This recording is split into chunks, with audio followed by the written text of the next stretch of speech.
And now we save the worst of the waves for last. In my opinion, Mindwipe is not a terrible toy, but it's definitely not a really amazing release compared to the other releases we've seen in Titan Returns.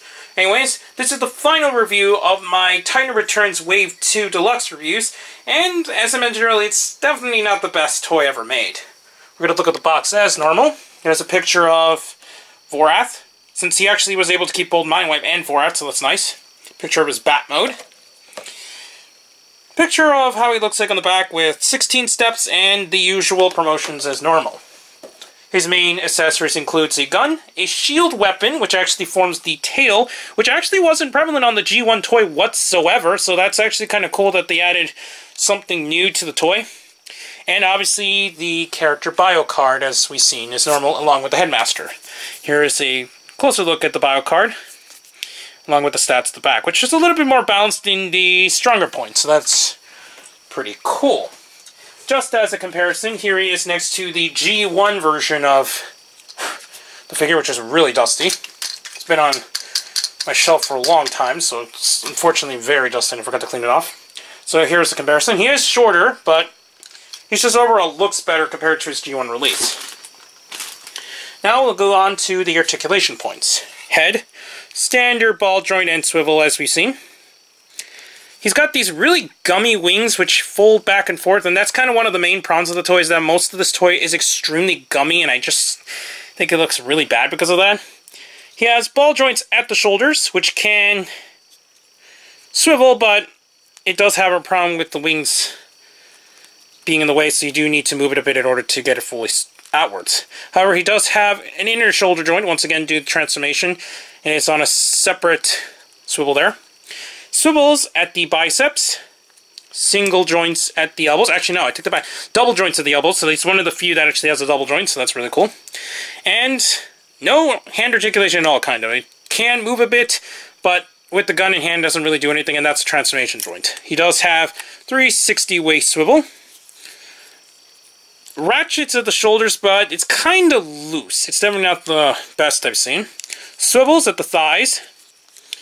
More than 90 degrees due to transformation from the knees. And ankle pivots, but nowhere else. It does have good range of movement outwards like this, but that's about it. You're not going to get anything else for articulation. What we've seen with the other Titan Masters, you can use the gun in weapon mode, but unlike the others, this actually is on a joint, which allows you to swivel it around, so now you can actually put it in properly. And you can let the Titan Master sit inside, and he sits in pretty well, so that's good. Doesn't really peg or anything, but it does have enough grooves in order to keep it in place, so there you go. It does sit in pretty nicely, so that's cool. We're going to take Vorath off to the side and go on to the transformation. This is another thing that's weird about this toy, is that the transformation is kind of strange. First, you're going to take out the weapons, since you can't transform with them on. We're going to collapse the hands into the arms, and these will actually form the feet, so it kind of reverses the entire transformation. So we're going to turn these around, and these will collapse to the back, like this, on both sides. So it looks like that, it snaps into place. We're going to pull these down so that we can get them out of the way first. Next, we're going to open up the entire leg components and lay it flat on both sides, since these will actually form the wings. To continue, we're going to turn these around, and this is where it gets kind of strange, because you're going to need to turn it into a certain position in order to peg everything into place. So we're going to show it like this first, and this will actually be the front of his beast mode. We're going to peg them in certain locations. It does take some time to get used to where they peg, though, since there's a lot of areas with pegs, just not really much indication of where they peg into. So we're going to actually swivel these around first. In the instructions, it actually states to swivel the ball joints inward. In my opinion, I don't think there's really any difference in the way that you transform it, but we're just going to transform it in the way that it officially lists, with the legs being like this with the ball joint inside. I'm going to find places to peg everything in, so bear with me here. I'm going to turn these around so they look like this. Gumminess really annoys me though. And we're going to collapse them to the back. From here, let's see, apologize since it's taken me a long time to realize exactly how these peg into the body here. Okay, so here we go. We're going to peg, I apologize for the camera focus, I didn't realize what was going on there. Anyways, so we're going to peg into the area there, on both sides.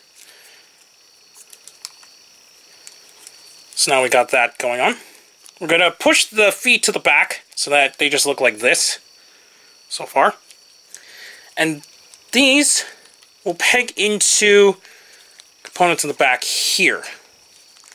Let's see, trying to get them in. There we go. So we'll slide into the black leg pieces back here.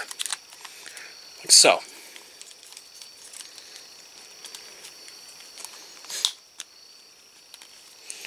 Go. So now we almost got it fully in beast mode, and now this will just peg up here. But unfortunately, because of how soft this plastic is and a lot of the soft areas in general, this doesn't really peg in very well. So even though it does peg into the little area there, it only kind of rests really than full-on pegs.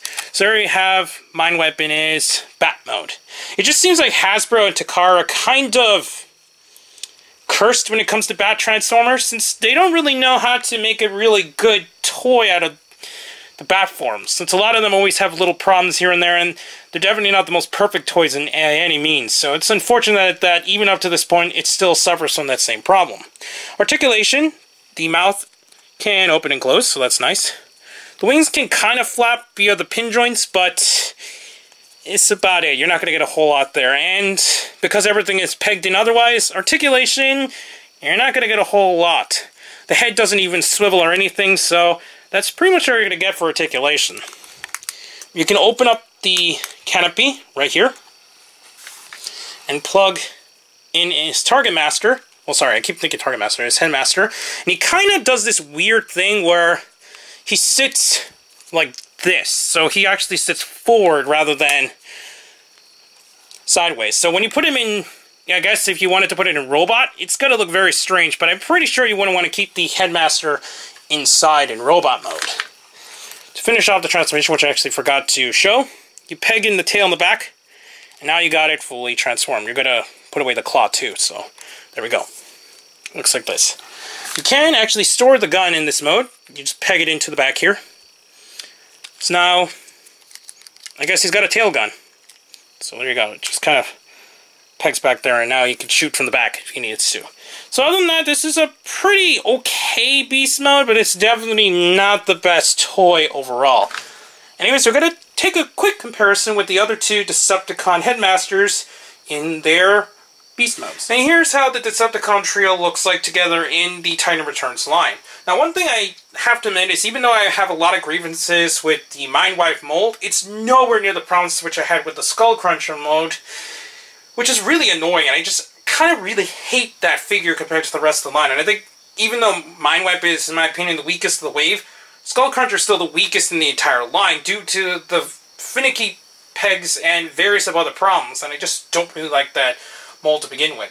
So I think they look really nice together, actually, and I think they did a fantastic job making a new representation of the three characters. With the rumors involving Snapdragon and A-Face coming out, that will round up the rest of the Decepticon Headmasters outside of Scorponok, so it's going to be pretty cool to see all the Headmasters in Generation 4. So outside of the aforementioned problems, I think Mindwipe is an okay toy. It's definitely not an amazing toy in the Titan Returns line, but it does pretty good and looks nice in both modes overall. But I think the strong point is that when you actually get all three of the Decepticon main Headmasters together, he does look really nice compared to the rest of them. I think they did a fantastic job designing all three overall, just in terms of looks. Maybe not so much times and function because of the problems with the transformation and so on. Werewolf aside since he's the best out of the three, but I think they still did a pretty good job overall. So I highly recommend picking up Mindwipe, especially if you're a fan of Decepticons, Bat Transformers, or just Headmasters in general, and I highly recommend picking this up. I forgot to mention in actually my last 3 parts, I got this all from BBTS along with the rest of my order, which includes the Blur, as I already reviewed, so I highly recommend picking this up. Anyways, please comment and subscribe, and check out Hero Club and the other channels down below. And check me on Twitter under Darkon633. I'll be back with more Transformers reviews, but for now, I'll be seeing you YouTube. Bye.